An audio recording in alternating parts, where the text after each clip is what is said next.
no m'han convidat. Començo dient que, bueno, que moltes gràcies a tots per la benvinguda que m'han donat. M'he sentit molt ben acollit per tots i de moment encara no m'he arrepentit. Y bueno, no os importa la parte en castellano porque está preparada eso.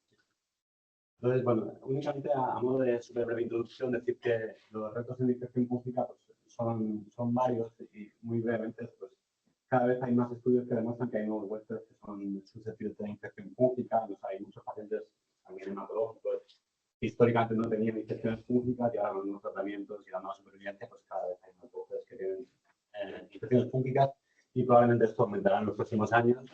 Después, cada vez vemos más hongos raros y multiresistentes, hongos que se dicen emergentes, que no emergen, perdón, que seleccionamos de alguna forma que se sostiene mucha mortalidad, en muchos de los casos porque los pacientes llevan antifúngicos previos, ¿no? Que se llaman IFI de brecha, ya sea por profilaxis o con tratamiento, y después que, desgraciadamente, no es que antibacterianos tengamos muchísimos, pero tenemos muchos más, ¿no? Antifúngicos hay muy pocos y muchas de las familias que tenemos antifúngicas pues tienen mucha toxicidad, cuestan bastante y concretamente los azores pues tienen mucha interacción farmacológica, ¿no? O sea, realmente es un campo en el que hay una problemática importante. Y después, pues una cosa clásica, ¿no? Es que el paciente en general con una infección pública inmunodeprimido, tú le puedes poner antifúngico, pero si no recuperas la inmunidad, el paciente no se cura, ¿no? O sea, que realmente la eficacia de esos antifúngicos es baja. Y esta sesión tiene mucha parte de repaso, digamos, de cómo funciona la inmunidad en los hongos para entender un poco la segunda parte, ¿no? De qué podemos hacer para luchar contra ella. Esto sería una foto de una placa de cultivo, digamos, donde se ve una colonia de Aspergillus creciendo, ¿no? Y sabéis que el Aspergillus es un hongo ambiental, ¿no? Es un hongo que es ubicuo en todo el mundo y que básicamente pues, está en el suelo, en el polvo, en el agua, ¿no? Y en materia orgánica en descomposición, ¿vale? Y si miramos un poco más de cerca, ¿no? Esto sería un conidióforo, ¿no? Y aquí tienes la punta y aquí son las conidias, digamos, las esporas que son lo que se liberan al aire y se calcula que depende un poco del ambiente, hay entre 1 y 100 esporas por metro cúbico. Esto, la parte alta del rango, pues lo típico, ¿no? En obras o en jardinería, no sé qué, ¿no? Pues la exposición a esas esporas es mucho más elevada. Y después el tamaño importa muchas cosas y aquí también el Aspergillus fumigatus es algo más pequeño, digamos, que otras especies de Aspergillus, como veréis, por eso tiene una cierta relevancia, ¿vale? Eso es un árbol bronquial básico, ¿vale? Y esto sería, digamos, cualquier cosa que esté en suspensión en el aire, ¿vale? Entonces, en general, las partículas que son grandes, ¿no? Las que son más de 10 micras, digamos que el espacio por el que se transmiten o que llegan antes de depositarse, el máximo es 1 metro, ¿no? Por eso esta recomendación estándar es a 1 metro de distancia del paciente, ¿no? Completamente. Después, las partículas que son algo más grandes, que están en torno a 10 micras, estas normalmente cuando entran al árbol bronquial, normalmente se quedan en la orofaringe y no pasan más allá. Y las que son más pequeñas, algunas son capaces de llegar a la carina, pero normalmente más abajo no.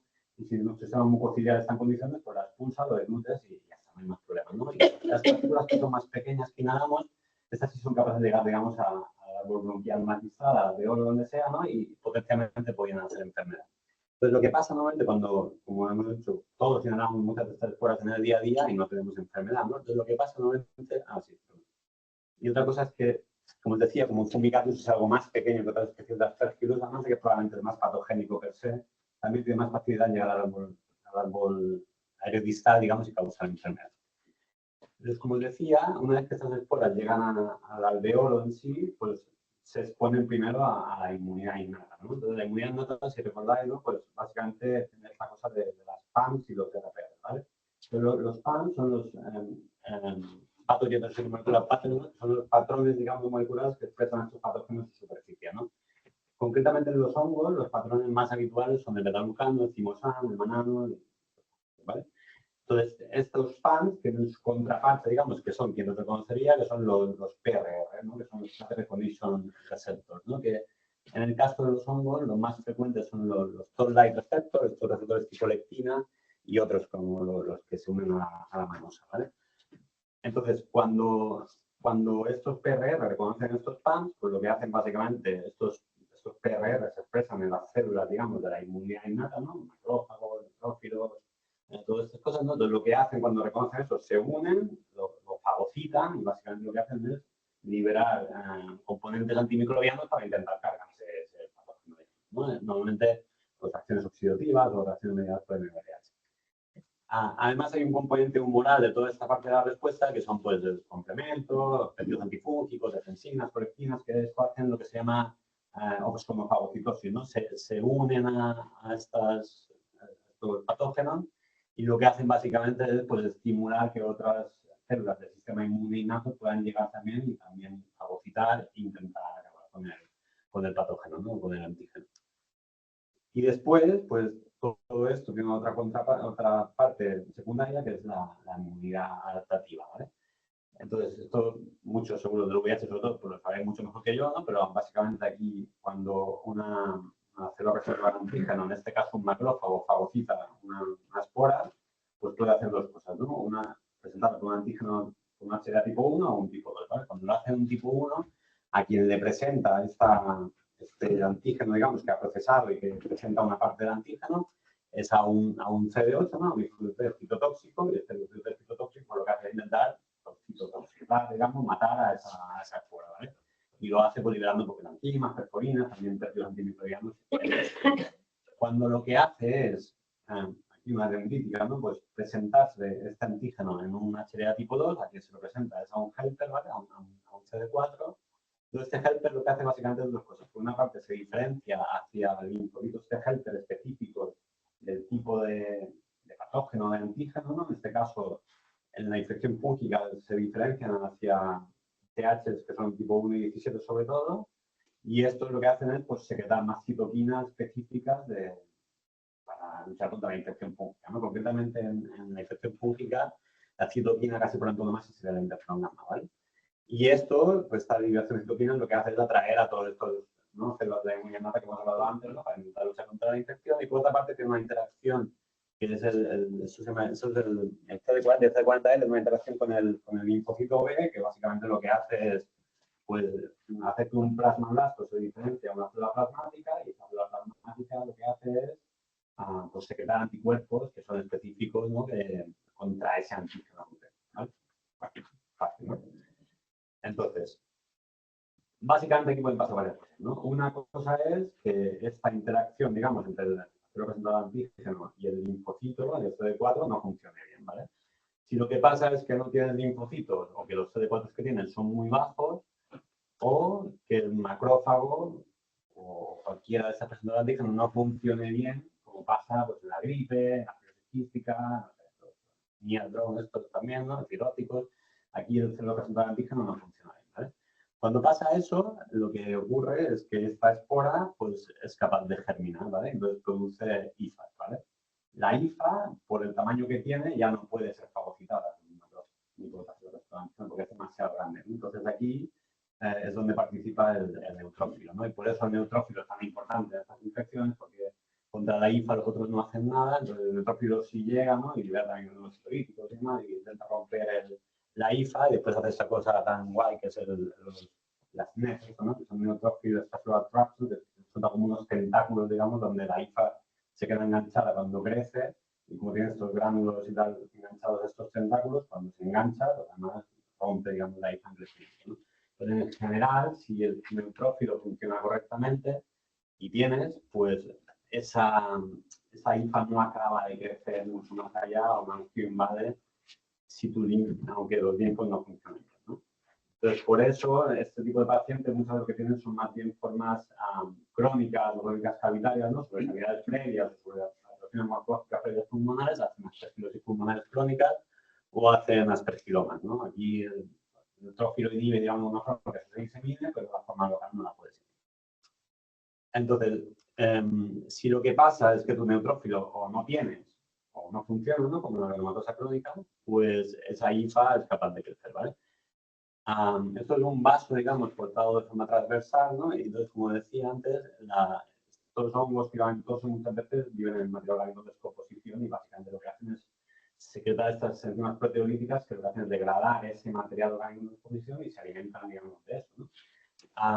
Entonces, claro, si son capaces de hacer eso sobre el material orgánico de descomposición, pues sobre un endotelio vascular, pues no tienen mucho problema, ¿no? Y enseguida degradan, digamos, la pared del vaso y angioinvaden, ¿vale? Entonces, lo que pasa cuando angioinvaden es que diseminan y por otra parte, pues esta diseminación y toda esta liberación de enzimas y tal, pues lo que acaba produciendo es que se trombosa el vaso y esto genera pues necrosis de toda la zona que depende de aquel vaso, ¿no? Necrosis isquémica, y esto de alguna forma genera espacios que son avasculares donde el antipunto no llega, ¿no? Y de alguna forma perpetúa o hace, digamos, que la infección progrese, ¿no? Como muchas veces estos pacientes que están neutropénicos, además están paquetopénicos, pues además de esto hacen como hemorragia perilesional, ¿vale? Esa zona, digamos, que se ha necrosado. Y, bueno, tienen este tipo de imagen, ¿no? Entonces, cuando miras, típicamente la imagen típica de la aspergilosis pulmonar invasiva que está en el paciente neutropénico, pues tienen estos macronódulos, ¿no? Con el signo del halo alrededor, que básicamente es hemorragia perilesional de la zona donde está creciendo, y muchas veces se evolucionan a hacer estas imágenes de la semiluna y todo eso, que básicamente es necrosis, digamos, de la zona del macronódulo donde estaba creciendo inicialmente el hongo, ¿vale? Entonces, bueno, aunque esto no es una ciencia súper exacta, ¿vale? Pero en general, los pacientes donde predomina la linfopenia o la alteración macrofágica o de la zona presentada de antígeno tienen formas más crónico-cavitarias, pueden tener IgGs frente a Aspergillus, donde no se utiliza mucho, y cuando lo haces un lavado en un capilar, si llegas al sitio, el lavado es positivo, el galacto es positivo en lavado, pero el galacto en sangre puede ser negativo, suele ser negativo. En cambio, cuando lo que hay es neutropenia y hay angioinvasión, pues tienen más formas diseminadas, tienen más nódulos con signo de halo y tienen galactos en sangre que pueden ser positivos, ¿vale? Entonces, con todo eso en mente, hay diversas terapias, digamos, o opciones terapéuticas para intentar tratar a estos pacientes, ¿vale? Básicamente hay 4 cosas, ¿vale? Que una es la estimulación no específica del sistema inmunitario, los monoclonales, vacunación o terapia celular adoptiva, ¿vale? Yo creo que cada uno de ellos daría para una sesión en concreto, pero bueno, yo voy a centrarme solo en la última. Pero 2 detalles únicamente. La estimulación no específica del sistema inmune, eso lo que más se ha utilizado claramente es la transfusión de granulocitos, ¿no? Si lo que te falta son granulocitos, pues te pongo neutrófilos y ya está, ¿no? Eso tiene una vida media determinada y tendrás que hacer infusiones periódicas porque si no ese granulocito se va perdiendo, pero es una opción que se ha hecho, de hecho, en infección pública y de hecho en neutropenia también hay algún estudio, pero no acaban de ser todo concluyentes y específicamente en el pulmón parece que quizás podría inducir una respuesta inflamatoria que haría que el paciente se pudiera estresar y hay que tener cuidado, ¿vale? Otra cosa es citokina. Hay estudios, modelos animales con muchas cosas, pero hay estudios incluso con interferón gamma, con las citoquinas, ¿no? Para intentar estimular el sistema inmune. Pero bueno, la evidencia no es muy robusta. Después tendrías anticuerpos monoclonales, un poco como con el COVID, ¿no? Quizás el problema de los hongos es que no hay una reacción especialmente inmunógena contra la que dirigir este anticuerpo monoclonal, pero hay algún trabajo que se ha hecho de monoclonales contra hongos. Vacunación, que también sabéis mucho más que yo esto, pero bueno, las estrategias que hay actualmente de vacunación son mucho más finas de lo que se hacía hace unos años y realmente, aunque el paciente sea inmunodeprimido, quizás estas estrategias de vacunación pueden tener un futuro. Pero ahora mismo está muy limitado por el hecho de la respuesta a la vacunación de los pacientes que tienen estas infecciones es muy débil, ¿no? Y por último, la terapia celular adoptiva, que es lo que básicamente hablaré, ¿vale? Entonces, terapia celular adoptiva, básicamente hay 2 cosas, ¿no? Una es la infusión de células T que sean específicas del patógeno que sea, y otra es usar una terapia CAR, ¿vale? Entonces, la infusión de linfos T específicos, aquí es una figura básica de explicación, de cual ya lo sabéis, pero lo primero que haces, digamos, es hacer una linfosfera, ¿vale? Sacar al paciente y después lo que haces es seleccionar, digamos, solo los leucos y después las células T, ¿vale? Una vez que tienen las células T seleccionadas, esto no siempre se hace así, pero a veces lo que haces es intentar quitar los T reguladores, porque a veces son inhibidores de la respuesta y también a veces hay algunos grupos que quitan los CD8, se quedan solo con los CD4. Entonces, de forma interesante, la literatura dice que quizás uno de cada 200 CD4 que tenemos en el cuerpo tendría especificidad o una especificidad en contra de Aspergillus, por ejemplo, ¿no? Porque como es un hongo ubicuo y todos tenemos contacto, pues tenemos linfos T que son específicos, ¿no? Una vez que tienes este linfo T específico, lo que haces es intentar seleccionarlo, ¿vale? Y esto lo haces pues presentando el antígeno, ¿no? Hay diversas fórmulas, que es la que más descrita está, ¿no? Que tú coges un aspergillus, lo lisas y ese lisado, digamos, se lo presentas a las células T, a los CD4 de estos, y entonces miras que el linfos T tiene una respuesta predominante de TH1, que es la que se asocia a la respuesta a una infección fúngica. Entonces, estos linfos T, que sabes que son específicos de ese antígeno, pues después los seleccionas y los amplificas, ¿vale? Básicamente con los expandes, les digo, con estímulos citoquímicos, ¿vale? Entonces, una vez que ya tienes un número suficiente de linfocitos T específicos, pues se los infundes al paciente, ¿vale?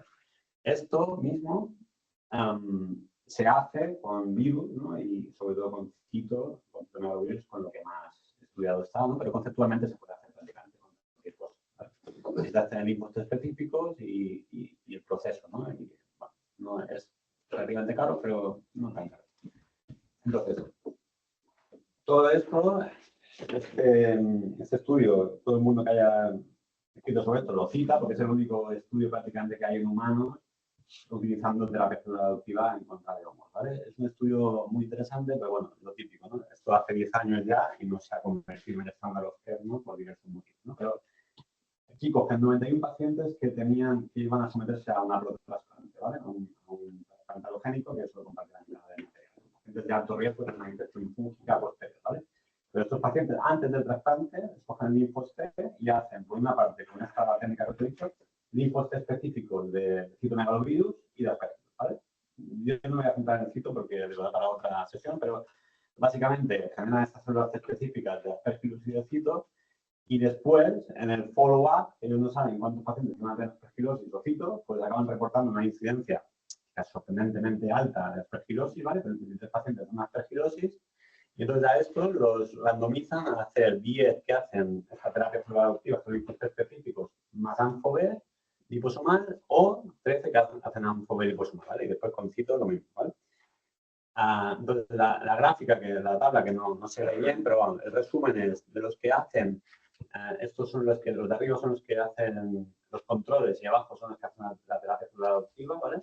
Pues la mortalidad, aquí se muere solo uno de los 10, el 10%, y aquí se mueren 4 de 9, o digamos, el 10, 46%. Y además, aunque aquí no lo he puesto, pero monitorizan el galactomanano y en el grupo que hacen microbitos específicos, claramente negativizan más rápido el galactomanano y además miran qué respuesta citoclínica había y en los pacientes que hacen linfos específicos hacen una respuesta predominante de interferón gamma, que es lo que te interesa, digamos, a priori en este tipo de infecciones, ¿vale? Y además, tiene dos cosas más que son muy interesantes, ¿vale? Estos son CD4 y CD8, ¿vale? Arriba y abajo. Y la línea discontinua, digamos, son los controles, la línea continua son los pacientes que le ponen linfos T específicos. Entonces, cuando le ponen los linfos T específicos, como es de esperar, pues aumenta mucho los CD4, pero este aumento no se limita aquí, sino que claramente con el paso del tiempo estos linfos T CD4 van aumentando, lo cual te da la idea de que esos linfos T que has infundido no solo han llegado, sino han sido capaces de expandirse in vivo, ¿no? Y además miran paralelamente la respuesta específica frente a Aspergillus, ¿no? Y en los controles, como era de esperar, ¿no? Porque el paciente aplásico y tal, no tienen a funcionar el linfocito después de un trasplante alogénico, se dice que hasta el año prácticamente no llegan, ¿no? Entonces, bueno, muy precozmente, pues obviamente no tienen linfos específicos y hasta la semana 36 no empieza a aparecer algún linfo específico frente a Aspergillus, en cambio en el grupo que le hacen, transfunden los linfos específicos, inicialmente tienen, que es lo esperable porque se lo has infundido, pero claramente aumentan el tiempo, ¿no? O sea que esa terapia llega, reconoce el antígeno y es capaz de expandirse en vivo y hacer su efecto. Pero bueno, muy interesante, pero como os decía, ¿no? Pues ¿por qué no se hace con todos los pacientes? Bueno, el primer concepto es que a ver, estos cogen pacientes que no saben si van a tener infección fúngica y generan una terapia que cuesta por lo menos 20 o 30.000 euros por paciente, ¿no? Claramente tú no puedes hacer eso sobre pacientes que no sabes si van a tener una infección fúngica, ¿no? Si no lo haces antes, si lo haces una vez que el paciente tenga la infección, me ayudaría a tener linfocitos específicos, porque no lo puedes amplificar nada, y después te estás metiendo en un proceso que igual tarda 2 o 3 semanas, ¿no? Si hay una infección fúngica, bueno, el paciente podría haber muerto ya para cuando tuviera la terapia preparada, ¿no? Entonces, bueno. Y después hay una cosa muy interesante que es HLA dependiente. O sea, al final, este linfo necesita que una célula presente un antígeno le presente ese antígeno. Y Si es autólogo, esa interacción, digamos, entre el receptor de antígeno y el linfo funcionará correctamente, pero si tuvieras la terapia alogénica de otro paciente, al no ser HLA compatible, quizás podrían pasar dos cosas. Una, que hiciera aloreactividad, o sea, que hiciera una especie de enfermedad injerto contra receptor, que sería no injerto, sería del linfo, y por otra parte, que no fuera capaz de reconocer correctamente este antígeno por la interacción con la representación del antígeno. Entonces, bueno, como digo, esto aún hay grupos que están trabajando en ello, pero ha quedado un poco segunda línea. Aunque ahora hay métodos que permiten obtener estas células específicas con mucha más rapidez y es interesante. Entonces, la otra alternativa que decía, la terapia adoptiva esta, es hacer una terapia CAR, ¿vale? Entonces, la terapia CAR, aquí es un gráfico que hice en su momento de la terapia CAR, esto es en hematológicos, digamos, pero al principio es parecido, ¿no? Tú coges las células del paciente, donde son autólogas, extraes las células T y una vez que tienes las células T, en este caso lo que haces es transfectarla con un lentivirus, normalmente. También hay otros métodos, pero ese es el que más se utiliza, ¿no?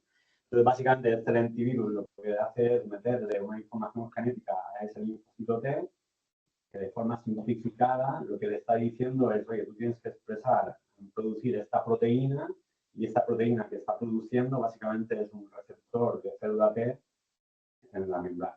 ¿Sí? Entonces, los linfos T, entonces, lo que hace es expresar este receptor de célula T que tú le has dicho.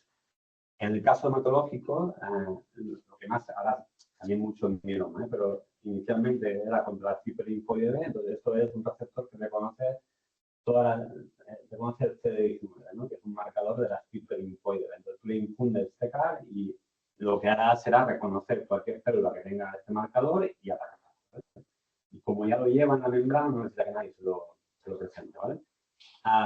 Entonces, básicamente, esto es la composición de un CAR, ¿vale? Es como la parte intracelular y transmembrana, sobre todo intracelular de un receptor celular T, y lo que haces en la parte extracelular, le cambias el receptor celular T por la región, la FAB, digamos, de lo que sería un anticuerpo monoclonal, ¿vale? Entonces, ensamblas esta parte del monoclonal, digamos, donde detecta el monoclonal, a su antígeno con este receptor intracelular y con la parte transmembrana de un receptor de célula T y para que lo reconozca, ¿vale? Entonces, desde los primeros casos hasta ahora, lo que ha ido cambiando, digamos, es que se han añadido sobre este concepto inicial, pues estos coestimuladores, ¿vale? Que básicamente, sobre todo, estos CARs de segunda generación es lo que más se ha utilizado, pero bueno, ahora hay más y pues, son muy interesantes.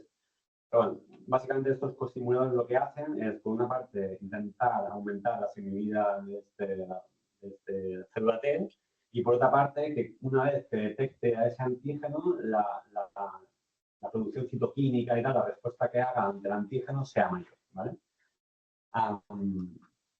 Entonces, ¿qué es lo bueno de este CAR? Pues que, como tiene este componente de monoclonal, no necesita que nadie represente el antígeno. Directamente, cuando entra sangre, irá a buscar el antígeno, reconocerá, y si es un T citotóxico, pues lo dará a hacer citotoxicidad, y si es un G, intentará estimular el sistema inmune para que se cargue ese antígeno, ¿vale? Eso hace que la célula diana, pues, tiene poca capacidad de cambiar, digamos, ese receptor para evadirlo, aunque siempre el cáncer, ¿no? Busca su texto. Y después, conceptualmente, tú puedes dirigir este CAR contra cualquier cosa e incluso contra múltiples antígenos a la vez, ¿vale? Que esto, ahora hay trabajos que están en anonimidad si pueden hacer un CAR que se dijera exclusivito, ¿vale? A las dos a la vez. Pero, entonces, con esto en mente, esto es del grupo de Houston, del MD Anderson, pues, digamos, dicen, mira, esto sería un receptor T, esto es un receptor T modificado, esto es el CAR CX9 que utilizaban en aquel momento en Houston, ¿no? Que es un poco el concepto que os decía, ¿no? Estos coestimuladores aquí, la región transmembrana y la parte de un monoclonal contra el CX9, ¿vale? En este caso utilizando una IgG4. Entonces dicen, mira, y si en vez de hacer eso, sustituimos la región extracelular por un T1, ¿vale? En vez de utilizar un anticuerpo monoclonal, le ponemos aquí la región extracelular del Lectin-1, ¿vale? Entonces el Lectin-1 básicamente es un receptor tipo lectina, ¿vale? Es un RPR, eso que comentábamos al principio, que tiene una afinidad muy elevada por el beta-glucano, ¿vale? Entonces dicen, pues si le cambio esto y le pongo aquí un Lectin-1, pues lo que hará será buscar el beta-glucano, que es el target de este intrínseco, digamos, o natural, y lo atacará, ¿no? Entonces hacen este experimento pero que se ve, porque es chulísimo, ¿no? Que es se llama una cámara de Cooper, ¿vale? Esto es una linfa que le ponen la tiñe con inmunofluorescencia, ¿vale? Y después graban durante 24 horas y después lo repulsan a cámara subterránea, ¿vale? Entonces, en el primer vídeo, básicamente el experimento sin más, es una placa sin nada, ¿no? Entonces, pues la linfa germina, la espora germina y empieza a producir las linfas y tal. En el segundo experimento hacen lo mismo, pero le infunden millones de células del CAR-C19, ¿vale? Entonces tú ves como la espora germina, entonces de repente un montón de células dando vueltas alrededor, que es lo que le han infundido, pero como el target de estas células es un C19, que aquí no hay, pues infunden, ¿no? La linfa crece igual. Y en el último experimento lo que hacen es lo mismo, con el CAR este del Lectin-1, ¿no? Y ves como cuando la espora comienza a germinar, pues llegan aquí millones de células, ¿vale? Y se unen a la espora, a la linfa en crecimiento y nivel de crecimiento, ¿vale? Qué chulo. Entonces, como todo, pues también tiene una parte negativa, ¿no? Entonces, el mismo grupo, al final, acaba publicando que se dan cuenta de que este CAR del Lectin-1 tenía mucha afinidad por la espora y por las RDK, que se llama como hifas precoces, digamos, la germinación precoz, pero que una vez que tenías hifas bien formadas, la actividad del Lectin-1 ya no era buena, ¿vale? Entonces, acaban trabajando con el mismo concepto, pero esta vez buscan un anticuerpo monoclonal que se dirige completamente a Aspergillus, que es este monoclonal aquí, y hacen como el modelo clásico, digamos, ¿no? De enganchar la parte FAB del monoclonal a un CAR, ¿vale? Un poco lo mismo, ¿no? El 4-1B, el CD3 delta, que es lo mismo que se utiliza en el CAR de anti-CD19 y esta parte extracelular, ¿vale? Entonces, como son, ¿no? Muchas capacidades, hacen, por una parte, tiñen con inmunofluorescencia la IFA, ¿no? Que veis aquí, y además tiñen el CAR en sí, también con inmunofluorescencia, ¿no? Y hacen estos experimentos, ¿no? Esto es aquí teñido con calcofluor y aquí los dos teñidos, ¿no? Y aquí veis como esto sería la espora, digamos, que ha germinado, la IFA en crecimiento y cómo el CAR se engancha a la mitad de la IFA, ¿no? Y la estrecha y de alguna forma inhibe su crecimiento, y aquí también el calcofluor, ¿no? Como en diversos puntos se une y no necesita, son hifas ya germinadas, y aún así es efectivo, ¿no? Pero esto es a 72 horas. Y después también dicen, bueno, porque evalúan en ese estudio, digamos, si la amplificación del CAR con diferentes citoquinas sería mejor o peor, ¿no? Entonces, bueno, estas son las diferentes citoquinas que utilizan, pero vamos, la conclusión es que con todos los estímulos citoquímicos hay una disminución del tamaño de la IFA, inhibe, digamos, la bifurcación o la ramificación de las IFAs. Y aquí, además, esto es con caspo, ¿vale? Caspo fungina sola, eso ya se sabe, ¿no? Es bacteriostática en Aspergillus. No inhibe el crecimiento, pero cuando le añades el CAR, pues hay una disminución clara del tamaño de las IFAs, y además parece que esta disminución es mayor cuando hacías caspo más CAR en vez de solo el CAR antifúngico. O sea, parece que el antifúngico más el CAR podrían ser sinérgicos, y se especula que quizás el efecto de la caspo pues expone algunos puntos de la IFA, digamos, y favorece que el CAR se pudiera unir. Entonces, para acabar este estudio, hacen este modelo animal, ¿no?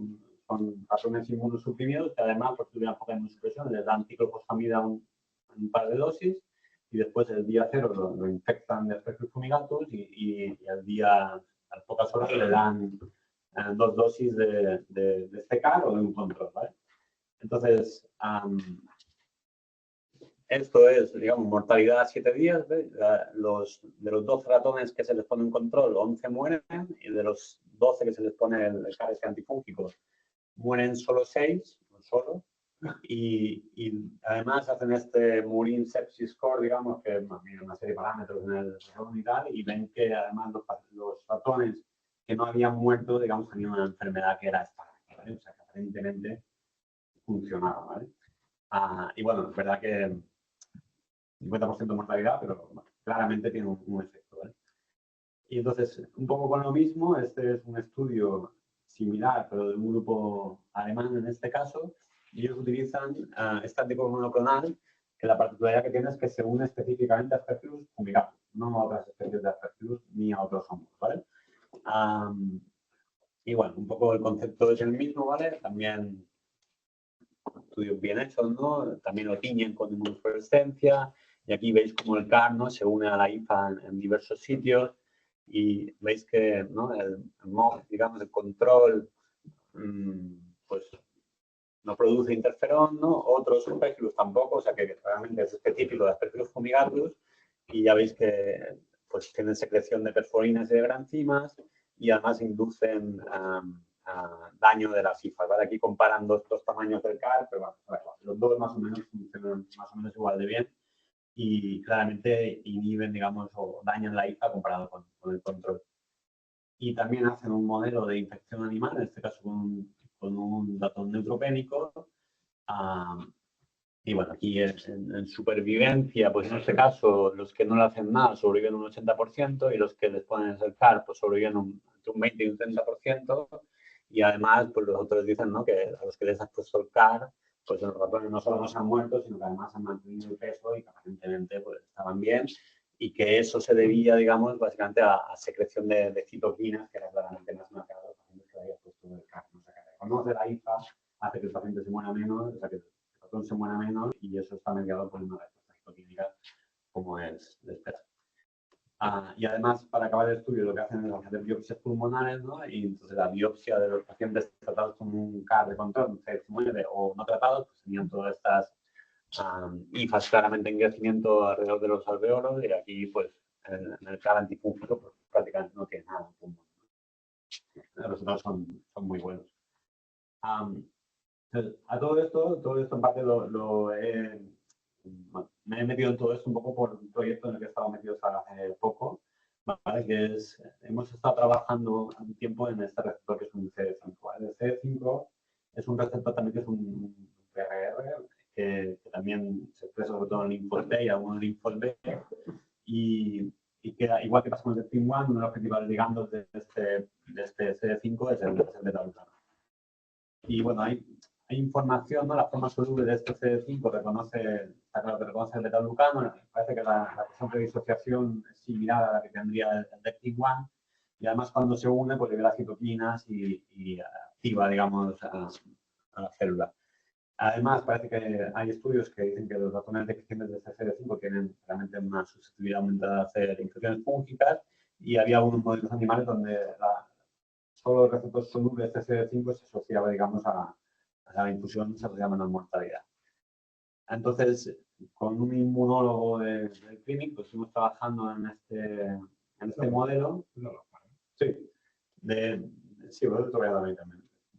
Bueno, pues de trabajar con este CD5 CAR, ¿vale? Que básicamente es lo mismo que la gente de Houston, digamos, parecido, de utilizar este CAR, que sería el CAR CD19 que hacen allí, con este coestimulador, el 4.1-BB y del C3 delta, ¿no? Que es igual que el del CD19, esta parte transmembrana también, y engancharle en la parte extracelular del receptor del CD5, ¿vale? Y nosotros en este estudio, en este proceso, hemos estado utilizando células NK, ¿vale? En vez de linfos T. Porque esto mismo que hemos explicado del linfo T se puede hacer con NK, que es un receptor de membrana. Entonces, lo bueno de las NK es que la reactividad que tienen, digamos, el riesgo de hacer reactividad es mucho menor que los linfos T. Se sabe que son antitóxicas, ¿no? Las NK. Y de hecho hay estudios en modelos animales que lo que infunden únicamente son NK, sin ningún tipo de receptor modificado. Y solo la NK per se parece que ya podría disminuir la mortalidad de modelos animales.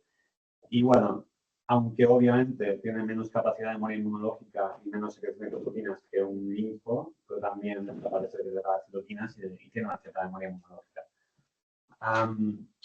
Todo esto, digamos, tuvimos un paciente que hizo una panmielosis, una especie de lesión amiloide aguda que hizo una fusariosis diseminada, que un solán y un que típicamente suele ser pan resistente, y lo era. Y bueno, pues pedimos el uso compasivo a la EMS de esta terapia, ¿vale? Es un poco más complejo porque ellos tenían este CD5CAR expresado en una línea leucémica que es la LK92. En el laboratorio, lo pedimos en la aprobación de la EMS, nos lo dieron y entonces estas, como son líneas tumorales en el laboratorio, en cuestión de 3-4 días es capaz de generar millones de células, ¿vale? Entonces, lo aprobaron y se lo infundimos al paciente. Uno de los GAP es que por una cuestión de seguridad pues tuvimos que irradiar las células porque teóricamente esas células después, si no, podían producir una leucemia secundaria en el paciente, ¿vale? Bueno, entonces, pues los primeros días ya como si fuéramos a poner ahí, no sé, una cosa y se fuera a morir al instante, no se enteró mucho en realidad de la infusión en sí.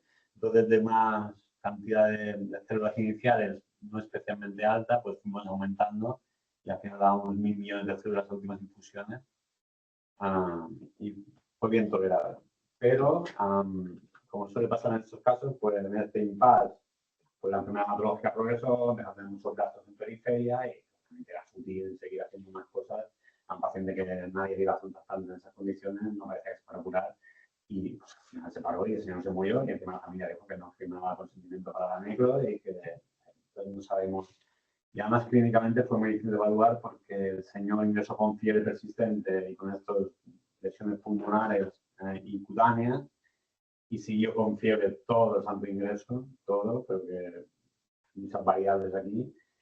Y las lesiones cutáneas, es verdad que siendo optimista de lo que hemos escrito en el paper es que algunas mejoraron, en verdad algunas mejoraron, pero tampoco era una cosa súper evidente y se hizo un TAC de tórax y la verdad es que alguna lesión mejoró y otra peor.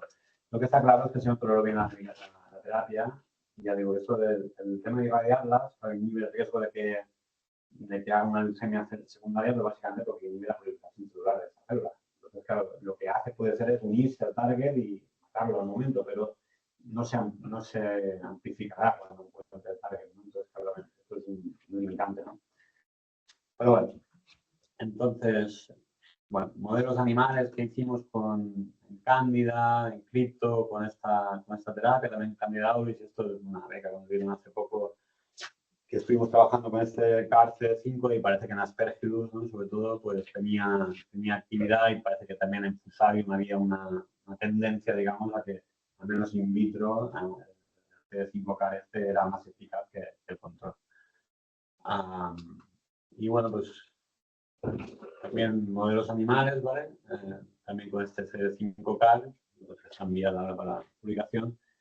Y bueno, pues parece también que aumentaba la supervivencia, aunque ya veis que los datos no son tampoco súper espectaculares, ¿vale? Se morían muchos ratones igualmente, pero parece que respecto a hacer un control, pues se morían menos y además, como os comentaba, ¿no? Pues siempre se mira son las citoquinas y tal, y claramente también una respuesta de interferona más asociada, ¿no? O sea que parece que algo puede hacer, aunque no hay muchas dudas que podemos comentar. Con todo esto, pues tengo un PINCI famoso, lo vieron, ¿vale? Y nos metimos en este estudio y tal, que yo ya no estoy bien. Pero bueno, entonces la cuestión de esto, lo que especulamos en el PINCI es que, claro, tú, desde que tienes la infección fúngica, no puedes esperar 2 o 3 semanas para producir una terapia así o quizás más, ¿vale? Entonces lo que planteamos es tener la terapia CAR preparada como una terapia off the shelf, ¿vale? Los americanos, para cuando tuvieras un paciente con una infección fúngica, pues poder utilizarlo, ¿vale? Entonces, para hacer eso, básicamente, lo que diseñamos fue esto, ¿vale? Hablamos con la gente del DST, no sé qué, no sé cuánto, de la madre y tal, y empezamos a obtener cordones cordones umbilicales, ¿vale?